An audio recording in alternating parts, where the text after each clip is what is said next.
बहावल से district bureau chief Jameel सैदी की report. मुल्क के दीगर इलाकों की तरह बहावल भी यौम सियाह मनाया गया और मुख्तलिफ तकारीब मुनक्किद की गई, जिनमें कश्मीरी भाइयों के साथ इज़हार जिहादी किया गया।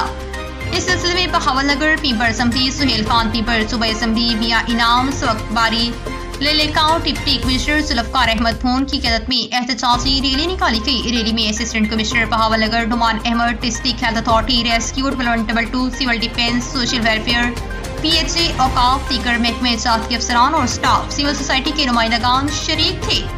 डिप्टी कमिश्नर जुल्फकार अहमद फोन ने इज़हार ख्याल करते हुए कहा कि भारत की जानिब से कश्मीरियों पर जुल्म सितम के पहाड़ ढहाए जा रहे हैं। मकबूजा कश्मीर में दहशतगर्दी जारी है।